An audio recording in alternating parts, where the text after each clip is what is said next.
जय हिंद दोस्तों, आशा करता हूँ हम लोग अच्छे होंगे, अपने पढ़ाई अच्छे से कर रहे होंगे। आज हम लोग ट्रांसफार्मर का सेट नंबर 3 करने जा रहे हैं, जिसमें टोटल 40 क्वेश्चन होंगे। जैसा मैंने पहले भी बोला कि मैं अब 40 क्वेश्चन ही करवाऊंगा। इसमें एक क्वेश्चन रिपीट हो गया जो 41 हो गए, लेकिन ऐसे 40 क्वेश्चन का ये सेट है और ये टोटल ही महत्वपूर्ण क्वेश्चन है क्योंकि ये प्रीवियस ईयर होते हैं। तो आज का पहला सवाल है, क्वेश्चन है आपका, धारा ट्रांसफार्मर की प्राइमरी फेरों की संख्या आमतौर पर होती है कितना होती है? 1 से 5 होती है, 10 से 50 होती है, 100 से 500 होती है, 1000 से 5000 होती है। आंसर देने का कोशिश कीजिए, देखिए आपसे सही हो पा रहा है कि नहीं। अगर सही हो रहा है तो बहुत अच्छी बात है। अगर मेरे द्वारा बताए जाने के क्वेश्चन आपको अच्छे लगते हैं तो प्लीज़ मेरे चैनल को लाइक से सब्सक्राइब जरूर करें, अपने दोस्तों में भी शेयर करें जो इलेक्ट्रीशियन ट्रेड की तैयारी करते हैं। ये क्योंकि ये प्रीवियस ईयर क्वेश्चन होते हैं और उनके ये बहुत महत्वपूर्ण होंगे आने वाले एग्जाम बार की इसरो के लिए। इसका आंसर होगा option number A is the correct answer होगा। धारा ट्रांसफार्मर के लिए प्राइमरी फेरों की संख्या 1 से 5 होती है। नेक्स्ट क्वेश्चन देखते हैं। नेक्स्ट क्वेश्चन है, ट्रांसफार्मर में प्राइमरी और सेकेंडरी के बीच प्रतिरोध होता है कितना होता है? आपसे पूछ रहा है। 0 होता है, 1 ओम होता है, 100 किलो ओम होता है, अनंत होता है। ये 2018 की एलपी में एक क्वेश्चन पूछा गया है। आपसे क्वेश्चन पूछा गया कि प्राइमरी और सेकेंडरी के बीच प्रतिरोध कितना होता है ट्रांसफार्मर में, कितना होगा? आंसर देने की कोशिश कीजिए, देखिए आपसे ऐसा ही हो पा रहा है कि नहीं। इसका आंसर होगा option number D is the correct, अनंत होता है। ट्रांसफार्मर में प्राइमरी और सेकेंडरी के बीच प्रतिरोध अनंत होता है, याद रखिएगा। नेक्स्ट क्वेश्चन देखते हैं। नेक्स्ट क्वेश्चन है आपका, एक धारक ट्रांसफार्मर का भार डैश में अभिव्यक्त किया जाता है? किलोवाट में, वोल्ट्स में, एम्पियर में, वोल्ट एम्पियर में। तो एक धारा ट्रांसफार्मर का भार हम लोग वोल्ट एम्पियर में व्यक्त करते हैं। अभिव्यक्त जो भी ये जो हिंदी में वर्ड लिखा है उसे अभिव्यक्त करते हो। Option D is the correct answer है। नेक्स्ट क्वेश्चन देखते हैं। नेक्स्ट क्वेश्चन आपका, उच्चतम रेटिंग के ट्रांसफार्मर निम्नलिखित में से किस अनुप्रयोग में लाया जाता है? संचरण में, जनरेटिंग स्टेशन में, वितरण में, सब स्टेशन में। ये यूपीपीसीएल 2015 में क्वेश्चन पूछा गया है। आपको इसी टाइप से क्वेश्चन पूछे जाएंगे ट्रांसफार्मर से रिलेटेड। मैं जितने भी क्वेश्चन है ट्रांसफार्मर के मैं सब प्रीवियस ईयर करा दूंगा। इसका आंसर देने का कोशिश कीजिए, देखिए इसका क्या आंसर हो सकता है। इसका आंसर होगा option number B is the correct answer है। उच्चतम रेटिंग के ट्रांसफार्मर का हम लोग यूज करते हैं जनरेटिंग स्टेशन में। Option B is the correct answer है। नेक्स्ट क्वेश्चन देखते हैं। नेक्स्ट क्वेश्चन है आपका, ट्रांसफार्मर में लगा समांतर ऑपरेशन के बारे में निम्नलिखित से कौन कथनों पर विचार करें? क्वेश्चन है आपका, ट्रांसफार्मर के समानांतर ऑपरेशन के बारे में निम्नलिखित कथनों पर विचार करें। पहला है, ट्रांसफार्मर में एक ही आवृत्ति पर चलाया जाना चाहिए। ट्रांसफार्मर की वोल्टेज रेटिंग एक जैसी होनी चाहिए। समांतर चलाने में आपको क्या होगा, उसका उसका फेज समान होना चाहिए, आवृत्ति समान होनी चाहिए, उसकी रेटिंग समान होनी चाहिए। मैंने कल भी सबका क्वेश्चन करवाया था। इसका आंसर होगा option B is the correct answer है। ये दोनों चीज़ें समान होनी चाहिए। जब हम समांतर में चलाएंगे किसी भी 2 ट्रांसफार्मर को या 3 ट्रांसफार्मर, उसकी रेटिंग समान होनी चाहिए, उसकी ध्रुवता समान होनी चाहिए, उसकी आवृत्ति समान होनी चाहिए। ये सभी समान होनी चाहिए जब उसे हम समांतर में चलाते हैं। नेक्स्ट क्वेश्चन देखते हैं। नेक्स्ट क्वेश्चन है आपका, निम्नलिखित में किस कारण से बड़े ट्रांसफार्मर में तेल का उपयोग निरापावाद रूप में किया जाता है? संचालन हेतु ईंधन उपलब्ध कराने के लिए, कोर को लुब्रिकेट करने के लिए, कॉइल को लुब्रिकेट करने के लिए, कोर को इंसुलेट करने के लिए। आंसर देने की कोशिश कीजिए। मैं क्वेश्चन फिर से पढ़ दूं आपके लिए। निम्नलिखित में से किस कारण से बड़े ट्रांसफार्मर में तेल का उपयोग निरपवाद के रूप में किया जाता है? हम तेल का यूज क्यों करते हैं हम लोग ट्रांसफार्मर में? क्वेश्चन डायरेक्ट आपसे पूछा जा रहा है। तो उसमें कोर को इंसुलेट करने के लिए हम यूज करते हैं, इसका याद रखिएगा। Option D is the correct answer है। नेक्स्ट क्वेश्चन है आपका, ये टोटल ही प्रीवियस ईयर क्वेश्चन होते हैं दोस्तों, याद रखिएगा। मैं बार बार आपको ये कहता हूँ, आपके लिए बहुत ही इंपॉर्टेंट हो गया, विश्वास कीजिएगा हम पे। पूर्ण भार पर शक्ति ट्रांसफार्मर की दक्षता होती है अधिकतम दक्षता का 20%, साधारण दक्षता की आधी, न्यूनतम या अधिकतम। ये इसरो 2016 में क्वेश्चन पूछा गया, आप देख सकते हैं। इसका क्या आंसर हो सकता है? आंसर देने का कोशिश कीजिए, उसके बाद मैं आंसर दूंगा। पहले आप खुद से देने का कोशिश कीजिए, देखिए आपका सही हो पा रहा है कि नहीं। इसका आंसर होगा अधिकतम होगा। Option number D the correct answer होगा। पूर्ण भार पर शक्ति ट्रांसफर की दक्षता अधिकतम होती है नेक्स्ट क्वेश्चन देखते हैं। नेक्स्ट क्वेश्चन है आपका, नेक्स्ट क्वेश्चन आपका ये रहा पर नेक्स्ट क्वेश्चन, पूर्ण भार की अवस्था में भी निम्नलिखित में किस में ट्रांसफार्मर की क्षय शून्य होगी। आपसे उसमें क्वेश्चन कुछ और था, क्वेश्चन इसमें कुछ और, ऑप्शन के अनुसार आंसर देने का कोशिश कीजिए। इसमें आपसे पूछा गया कि पूर्ण भार की अवस्था में निम्नलिखित में से किस में ट्रांसफार्मर की क्षय शून्य होगी। कोर क्षय में, एडी करंट क्षय में, घर्षण क्षय में, हिस्टैसिस क्षय में। मैंने आपको पहले बताया था कि ट्रांसफार्मर एक स्थैतिक युक्ति है, ना उसे हिलाया नहीं जा सकता। तो उसमें क्या इसका आंसर हो सकता है, आंसर देने की एक बार कोशिश खुद से कीजिए। इसका आंसर को option number C is the correct answer है। इसमें घर्षण हानि शून्य होगी क्योंकि ट्रांसफार्मर एक स्थैतिक युक्ति है। नेक्स्ट क्वेश्चन देखते हैं। नेक्स्ट क्वेश्चन है, सबसे छोटा ट्रांसफार्मर कौन है। 2 kVA 50 hertz, 2 kVA 500 hertz, 2 kVA 700 hertz, 2 kVA 200 hertz. इसे पहचानने का मैं एक ट्रिक बता दूं। जिसकी आवृत्ति सबसे ज़्यादा होगी वो ट्रांसफार्मर सबसे छोटी होगी, और जिसकी आवृत्ति सबसे कम होगी वो ट्रांसफार्मर सबसे बड़ा होगा। ये याद रखने का ट्रिक है, आप याद रखिएगा। मैंने फिर बता दूं, जिसकी आवृत्ति ज़्यादा होगी वो ट्रांसफार्मर सबसे छोटा होगा, और जिसकी आवृत्ति सबसे कम होगा ट्रांसफार्मर बड़ा होगा। तो इसकी आवृत्ति देखिए यहाँ option C is the correct answer है। ये 700 हर्ट्ज है, इसलिए ये ट्रांसफार्मर छोटा होगा। नेक्स्ट क्वेश्चन है, एक स्टार ट्रांसफार्मर एक धारा ट्रांसफार्मर द्वारा सुरक्षित किया जाता है जिसे डैश होता है। Delta delta connection, star delta connection, delta star connection, star star connection. Answer देने का कोशिश कीजिए, देखिए क्या इसका आंसर हो सकता है। इसका आंसर होगा option number A is the correct answer है। एक स्टार स्टार ट्रांसफार्मर एक धारा ट्रांसफार्मर द्वारा सुरक्षित किया जाता है जिसे डेल्टा डेल्टा कनेक्शन होता है। Option A is the correct answer है। नेक्स्ट क्वेश्चन है आपका, ये आपका क्वेश्चन है। नेक्स्ट क्वेश्चन देखिए इसका क्या आंसर हो सकता है। क्वेश्चन पढ़िए, मैं आपके लिए क्वेश्चन पढ़ता हूँ। डैश में प्राथमिक वाइंडिंग का एक भाग द्वितीय वाइंडिंग के समान होती है। किस में ये समान होगी, प्राथमिक वाइंडिंग और द्वितीय वाइंडिंग दोनों समान होती है। सभी तरह के ट्रांसफार्मर में, पोटेंशियल ट्रांसफार्मर में, ऑटो ट्रांसफार्मर में, और ऑप्शन डी है करंट ट्रांसफार्मर में।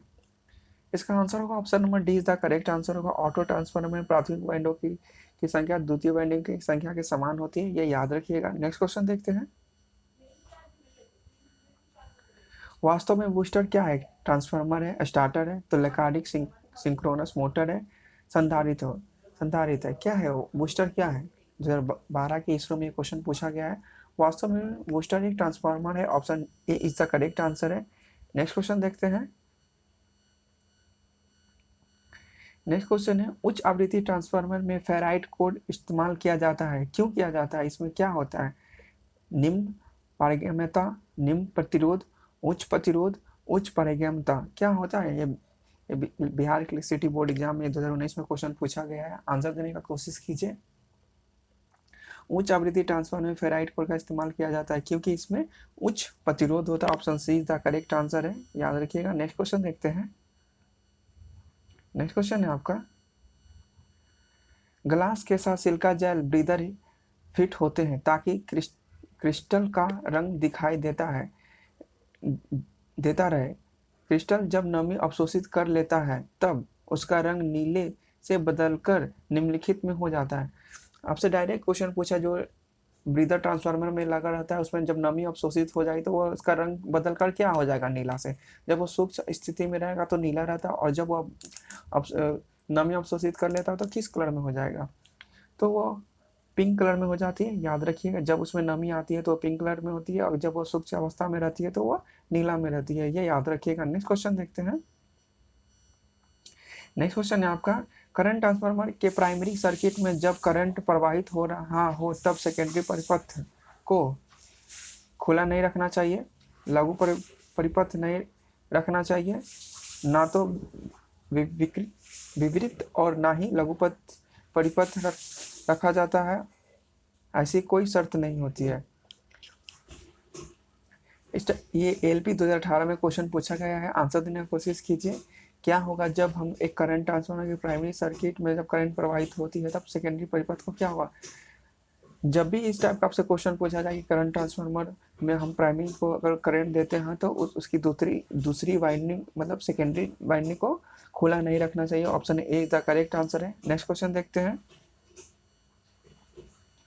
नेक्स्ट क्वेश्चन है आपका, वोल्ट मीटर के परिचालन के लिए विभव ट्रांसफार्मर का प्रयोग उच्च वोल्टेज को निरापद वोल्टेज तक घटाने के लिए किया जाता है। प्राइमरी फेरों की संख्या होती है, कैसी होगी? सेकेंडरी फेरों की संख्या में कम, सेकेंडरी फेरों की संख्या में अधिक, अनंत। इन फेरे नहीं होती, इनमें फेरे नहीं होती। क्या हो सकता है आंसर? आंसर देने की कोशिश कीजिए, इसका आंसर देने की कोशिश कीजिए। देखिए इसका क्या आंसर हो सकता है। आपसे क्वेश्चन पूछा गया, वोल्ट मीटर के परिचालन के लिए विभव ट्रांसफार्मर का प्रयोग उच्च वोल्टेज को निरापद वोल्टेज तक घटाने के लिए किया जाता है, तो प्राइमरी फेरों की संख्या होती है। आंसर देने का कोशिश कीजिए। तो इसमें सेकेंडरी फेरों की संख्या से अधिक होती है। Option be the correct answer है। नेक्स्ट क्वेश्चन देखते हैं। नेक्स्ट क्वेश्चन है आपका, ये सेमी क्वेश्चन है। नेक्स्ट क्वेश्चन देख लेते हैं। ट्रांसफार्मर में कॉपर हानियां निम्नलिखित में होती है, किस में कॉपर हानियां होगी? कोर में होगी, वाइंडिंग में होगी, मेन वाइंडिंग में होगी, बुशिंग में होगी।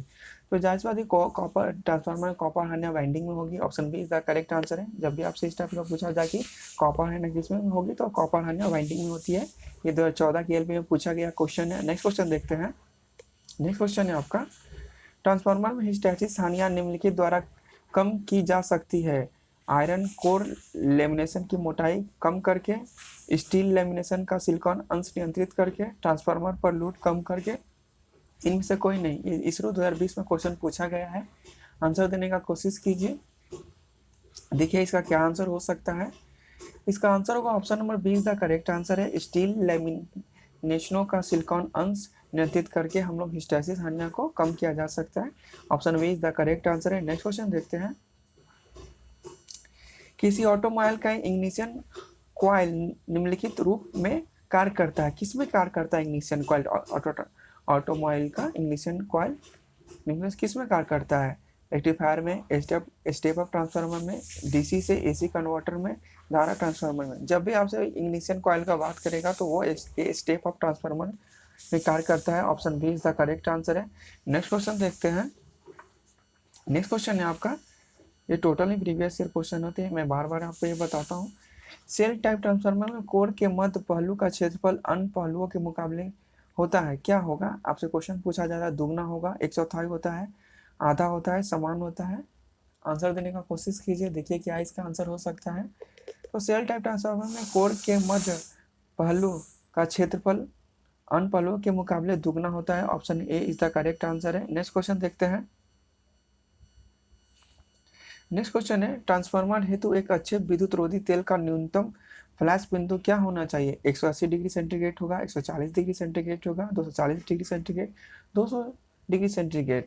मैं क्वेश्चन फिर से पढ़ दूं। ट्रांसफार्मर हेतु अच्छे विद्युत तेल का न्यूनतम फ्लैश बिंदु होना चाहिए, वो कितना होगा? तो 140 डिग्री सेंटीग्रेड होता है, ये याद रखिएगा। Option is the correct answer है। नेक्स्ट क्वेश्चन देखते हैं। एक स्टेप अप ट्रांसफार्मर द्वितीय वाइंडिंग में घुमाव यानी टर्न प्राथमिक वाइंडिंग के मुकाबले कम होते हैं। इनपुट वोल्टा को बढ़ाता है, परस्पर समावेशन पर काम नहीं करता है, इनपुट वोल्टेज को घटाता है। स्टेप अप ट्रांसफार्मर जो होता है वो क्या काम करता है? आंसर देने की कोशिश कीजिए, देखिए इसका क्या आंसर होता है। तो स्टेप अप ट्रांसफार्मर होता है जो वो आपको इनपुट वोल्टेज को बढ़ाता है। ऑप्शन बी इसका करेक्ट आंसर है, याद रखिएगा। नेक्स्ट क्वेश्चन देखते हैं। नेक्स्ट क्वेश्चन है आपका, यदि एनपी और एनएस क्रमशः ट्रांसफार्मर की प्राथमिक एवं द्वितीय वाइंडो की संख्या है, ठीक है, तो इसका टर्न रेशियो होता है, क्या होता है? आंसर देने की कोशिश कीजिए, मैंने इसका रेशियो फॉर्मूला आपको बताया है। इसका क्या आंसर हो सकता है? इसका आंसर देने का कोशिश कीजिए। इसका आंसर होगा option number D is the correct answer होगा। एनएस सेकेंडरी बाई प्राइमरी होता है, आप याद रखिएगा। जब करंट होता है तो वो सीधा प्राइमरी बटा सेकेंडरी होता है, ये याद रखिएगा। नेक्स्ट क्वेश्चन देखते हैं। नेक्स्ट क्वेश्चन है, विभव परिवर्तक ट्रांसफार्मर को निम्नलिखित में से किस तरह प्रवर्धक ट्रांसफार्मर माना जाता है? उच्च धारिता, निम्न धारिता, स्टेप डाउन और स्टेप अप किस तरह माना जाता है? ये आपसे क्वेश्चन पूछा गया है, क्वेश्चन पढ़िए, आंसर देने की कोशिश कीजिए। क्वेश्चन है आपका, विभव प्रवर्धक ट्रांसफार्मर को निम्नलिखित में से किस तरह का प्रवर्धक ट्रांसफार्मर माना जाता है? एक विभव प्रवर्धक होता है वो स्टेप डाउन ट्रांसफार्मर होता है। Option see the correct answer है। नेक्स्ट क्वेश्चन देखते हैं। नेक्स्ट क्वेश्चन है आपका, ट्रांसफार्मर की क्रिया के लिए निम्नलिखित में से किसकी आवश्यकता होती है? ट्रांसफार्मर क्रिया के लिए निम्नलिखित में से किसकी आवश्यकता होती है?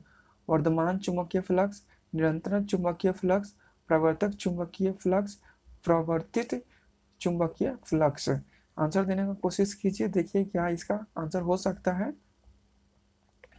इसका क्या आंसर हो सकता है, आंसर देने का कोशिश कीजिए। मैं फिर से आपके लिए क्वेश्चन पढ़ दूं, ट्रांसफार्मर की क्रिया के लिए निम्नलिखित में से क्या आवश्यक होता है? वर्धमान चुंबकीय फ्लक्स, निरंतर चुंबकीय फ्लक्स, प्रवर्तित विद्युत फ्लक्स और प्रवर्तित चुंबकीय फ्लक्स। तो ट्रांसफार्मर क्रिया के लिए प्रवर्तित चुंबकीय फ्लक्स होनी चाहिए। ये option D is the correct answer है। नेक्स्ट क्वेश्चन देखते हैं। इलेक्ट्रोस्टैटिक शील्ड वाले किस प्रकार के ट्रांसफार्मर को कम्यूटेटर कंप्यूटर चिकित्सा उपकरण या लैब उपकरणों जैसे संवेदनशील उपकरणों की पावर सप्लाई के लिए उपयोग किया जाता है? स्टेप डाउन ट्रांसफार्मर प्रकार के, स्टेप अप ट्रांसफार्मर प्रकार के, आइसोलेटेड सेकेंडरी टाइप और ऑटो ट्रांसफार्मर प्रकार के। मैं क्वेश्चन फिर से पढ़ दूं आपके लिए। 2018 के एलपी में क्वेश्चन पूछा गया है, इलेक्ट्रोस्टैटिक शील्ड वाले किस प्रकार के ट्रांसफार्मर को कंप्यूटर चिकित्सा उपकरण या लैब उपकरणों जैसे संवेदनशील उपकरणों की पावर सप्लाई के लिए उपयोग किया जाता है? ऑप्शन है स्टेप अप ट्रांसफार्मर प्रकार, स्टेप अप प्रकार, आइसोलेटेड सेकेंडरी टाइप और ऑटो ट्रांसफार्मर। ये चार ऑप्शन है, आंसर देने का कोशिश कीजिए। इसका आंसर होगा option number C is the correct answer है। आइसोलेटेड सेकेंडरी टाइप का होता है ये। नेक्स्ट क्वेश्चन देखते हैं। नेक्स्ट क्वेश्चन है आपका, रिवाइंडिंग के बाद ट्रांसफार्मर वाइंडिंग ठीक दिखती है लेकिन इंसुलेशन प्रतिरोध अपेक्षित मान से कम होता है, ऐसा निम्न में से किसके कारण होता है? वाइंडिंग में नमी है, वायु अंतराल अधिक है, वाइंडिंग क्रोड को छू रही है, अनुचित वाइंडिंग है। क्या इसका आंसर हो सकता है? आंसर देने की कोशिश कीजिए। जब भी ये क्वेश्चन पूछा जाए तो इसका आंसर होगा option A is the correct answer है। मैं फिर से आपको क्वेश्चन पढ़कर बता देता हूँ। रिबाइंडिंग के बाद ट्रांसफार्मर वाइंडिंग ठीक लेकिन इंसुलेशन प्रतिरोध अपेक्षित मान से अधिक है, तो इस स्थिति में वाइंडिंग में नमी होगा, ये याद रखिएगा। नेक्स्ट क्वेश्चन देखते हैं। किसी परिणामित्र, ये ट्रांसफार्मर को हिंदी में हम लोग परिणामित्र बोलते हैं। तो क्वेश्चन आपका, किसी परिणामित्र की शीतलन क्यों जरूरी है? ताप को घटाने के लिए, हानियों को कम करने के लिए, कार्यकुशलता बढ़ाने के लिए, गिनगिनाहट कम करने के लिए। तो हम लोग शीतलन कूलिंग करते हैं तापमान को घटाने के लिए। Option A is the correct answer है। ये याद रखिएगा, ट्रांसफार्मर में जब गर्म हो जाती है तो उसे कूलिंग जरूरी होती है, ताप को घटाने के लिए। Option A is the correct answer है। नेक्स्ट क्वेश्चन है, आदर्श नियम वाली विद्युत आपूर्ति डैश होगा? 9 वोल्ट भार ग्रेटर देन फुल वोल्ट पर, 9 वोल्ट भार लेस देन फुल वोल्ट भार, 9 volt greater than full volt भार, 9 वोल्ट भार इक्वल टू फुल वोल्ट भार। तो आदर्श ट्रांसफार्मर आपूर्ति ये दोनों बराबर होती है। Option D is the correct answer है। ये याद रखिएगा, डायरेक्ट आपसे ये क्वेश्चन पूछा जाए कि आदर्श नियम वाली विद्युत आपूर्ति क्या होता है, तो ये नो लोड और फुल लोड पे बराबर होती है। Option D is the correct answer है। नेक्स्ट क्वेश्चन देखते हैं। ट्रांसफार्मर में डेल्टा टू स्टार संयोजन के संबंध में निम्नलिखित में से कौन सा कथन सत्य है? ऑप्शन है आपके पास, ऐसे अनुप्रयोग के लिए प्रयोग किया जाता है जहां वोल्टेज को स्टेप डाउन करने की आवश्यकता हो। ऐसे अनुप्रयोग के लिए प्रयोग किया जाए जहां वोल्टेज को स्टेप अप करने की आवश्यकता हो। बड़े हाई वोल्ट ट्रांसफार्मर के लिए प्रयोग किया जाता हो। लाइन वोल्टेज फेज वोल्टेज के बराबर हो। आंसर देने की कोशिश कीजिए, इसका क्या आंसर हो सकता है? तो स्टार टू फेज संयोजन के संबंध में क्या सच हो सकता है? ये option be the correct answer है। ऐसे अनुप्रयोग के लिए किया जाता है जहां वोल्टेज को स्टेप अप करने की आवश्यकता है। Star to delta to star संयोजन में ये संयोजित होगा जहां वोल्टेज को अप करने की जरूरत हो। नेक्स्ट क्वेश्चन देखते हैं। निम्न वोल्टेज वितरण प्रणाली में समानता प्रयुक्त होता है delta delta, star star, star delta, delta star. तो ये आपको निम्न वितरण प्रणाली में हम लोग डेल्टा स्टार का उपयोग करते हैं, संयोजन होता है। जब भी आपसे पूछा था कि निम्न वोल्टेज वितरण प्रणाली में संयोजन होता है, निम्न वोल्टेज प्रणाली में संयोजन होता है, डेल्टा और स्टार का संयोजन होता है। Option D is the correct answer है। नेक्स्ट क्वेश्चन देखते हैं। सर्वो स्टेबलाइजर में निम्नलिखित में से किस प्रकार का उपयोग किया जाता है? Step up down transformer, multi tap transformer, step up transformer या ऑटो ट्रांसफार्मर? ये यूपीपीसीएल 2021 में ये क्वेश्चन पूछा गया है। आंसर देने का कोशिश कीजिए, देखिए इसका क्या आंसर हो सकता है। एक सर्वो स्टेबलाइजर में हम लोग यूज करते हैं ऑटो ट्रांसफार्मर का। Option D is the correct answer है। नेक्स्ट क्वेश्चन देखते हैं। नेक्स्ट क्वेश्चन है ट्रांसफार्मर का नियमित अनुरक्षण डैश जांच के लिए किया जाता है। इसरो 2012 में क्वेश्चन पूछा गया है। ट्रांसफार्मर में चालन की, ट्रांसफार्मर में विद्युत धारा की, ट्रांसफार्मर में विद्युत रोधन की, ट्रांसफार्मर में जंग लगने की। आपसे पूछा गया कि ट्रांसफार्मर का नियमित अनुरक्षण जांच के लिए किया जाता है, किस लिए किया जाता है? आंसर देने की कोशिश कीजिए। तो नियमित अनुरक्षण ट्रांसफार्मर विद्युत रोधन के लिए किया जाता है, जांच के लिए किया जाता है। ये option see the correct answer है। नेक्स्ट क्वेश्चन देखते हैं। एक 100 परिणामित यानी ऑटो ट्रांसफार्मर एक डैश होती है, क्या होती है? ऑटोमेटिक ट्रांसफार्मर होती है, परिवर्तनीय आउटपुट वोल्टेज ट्रांसफार्मर होती है, परिवर्तनीय इनपुट वोल्टेज ट्रांसफार्मर होती है, ऑटोमोबाइल ट्रांसफार्मर होती है, क्या होती है? आप आंसर देने की कोशिश कीजिए, देखिए इसका क्या आंसर हो सकता है। इसका आंसर होगा option number B is the correct answer है। यह परिवर्तनीय आउटपुट वोल्टेज ट्रांसफार्मर होती है, एक ऑटो ट्रांसफार्मर होती है जिसमें हम लोग आउटपुट को घटता बढ़ता रहता है। ये option B is the correct answer है। नेक्स्ट क्वेश्चन देखते हैं। ट्रांसफार्मर ओएल की परावैद्युत सामर्थ्य प्रति मिमी डैश की अपेक्षा की जाती है, वो कितना होती है आपसे पूछा जा रहा है? 1000 केबी, 30 केबी, 1 केबी, 330 केबी। आंसर देने का कोशिश कीजिए। आपसे क्वेश्चन पूछा गया ट्रांसफार्मर ऑयल की परावैद्युत सामर्थ्य प्रति कितनी होती है, कितना होता है? तो वो 30 केबी होती है। Option be the correct answer है। बीपीएससीएल 2019 में बिहार इलेक्ट्रिसिटी बोर्ड में क्वेश्चन पूछा गया था। नेक्स्ट क्वेश्चन देखते हैं। निम्नलिखित में से कौन सा ट्रांसफार्मर इनपुट की तुलना में कम आउटपुट वोल्टेज देगा?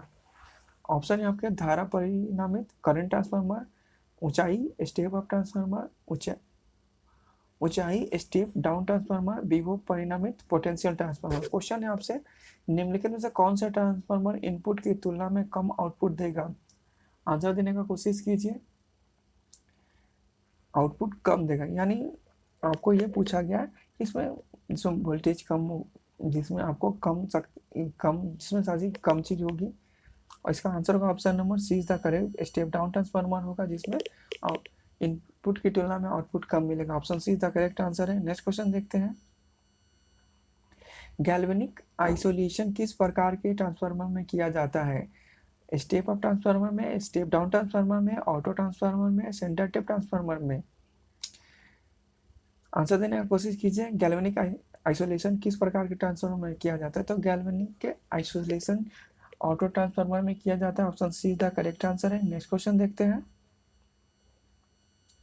नेक्स्ट क्वेश्चन है किसी धारा ट्रांसफार्मर में I2 बटा I1 का मान दिया गया और एवं E2 बराबर 100 हो तो E1 का मान पूछा गया है। तो आपको ये बनाने का एक इसे आप इसे इस तरह से बना सकते हैं जिसमें आपको I2 बटा I1 आपको दिया गया है और E2 का मान आपको दिया गया है आपको 100, और इसे आप इस तरह से बना सकते हैं। इसे इस तरह से I2 बटा I1 बराबर E1 बटा E2, इसमें आपको I2 का मान दिया गया है 2 और E2 का मान आपको दिया गया है, तो E1 आपका हो जाएगा, ये नीचे आपका हो जाएगा आपका 100, तो ये E1 हो गया आपका जाकर 200। Option B is the correct answer है। नेक्स्ट क्वेश्चन देखते हैं। नेक्स्ट क्वेश्चन है आपका, किसी हानि को एक साथ कोड हानि कहा जाता है? प्राथमिक कॉपर हानि एवं द्वितीय कॉपर हानि, कनेक्टेड हानि एवं ट्रांसमिशन हानि, भावर धारा हानि एवं हिस्टैसिस हानि। आंसर देने का कोशिश कीजिए, देखिए इसका क्या आंसर हो सकता है। इसका क्या आंसर होगा, आंसर देने का कोशिश कीजिए। इसका आंसर होगा option number D is the correct answer होगा। किसी हानि को एक साथ कोर हानि कहा जाता है जिसमें भावर धारा हानि और हिस्टैटिस हानि हो, उसे हम लोग एक साथ कोर हानि कहते हैं। Option D is the correct answer है। ये टोटल 40 क्वेश्चन थे दोस्तों। आशा करता हूँ ये एक और क्वेश्चन बचा है, सॉरी एक और क्वेश्चन है। आपका नेक्स्ट क्वेश्चन था लास्ट, धारा ट्रांसफार्मर में प्राथमिक टर्नों की संख्या हमेशा होती है द्वितीय टर्नों के समान, द्वितीय टर्नों से कम संख्या में होती है, द्वितीय टर्नों से अधिक संख्या में होती है, या शून्य होती है। आंसर देने का कोशिश कीजिए, क्या होगा धारा ट्रांसफार्मर में होगा, जब भी होगा तो क्या हो सकता है। एक धारा ट्रांसफार्मर में प्राथमिक टर्नों की संख्या हमेशा, तो एक धारा ट्रांसफार्मर में होता है द्वितीय टर्नों की संख्या से कम होती है। Option B is the correct answer है। नेक्स्ट क्वेश्चन आपका, ये टोटल 40 क्वेश्चन थे, इसमें एक क्वेश्चन रिपीट हो गया था। ये टोटल प्रीवियस ईयर क्वेश्चन थे दोस्तों। आशा करता हूँ ये क्वेश्चन आपको अच्छे लगे होंगे। अच्छे लगते हैं तो प्लीज़ मेरे चैनल को लाइक शेयर सब्सक्राइब जरूर करें, और ज़रूर उन दोस्तों में शेयर करें जो भी इलेक्ट्रिशियन ट्रेड की तैयारी कर रहे होंगे। मिलते हैं एक नेक्स्ट सेट में जो ट्रांसफार्मर के होंगे और वो भी प्रीवियस ईयर होंगे। तब तक के लिए धन्यवाद, थैंक यू।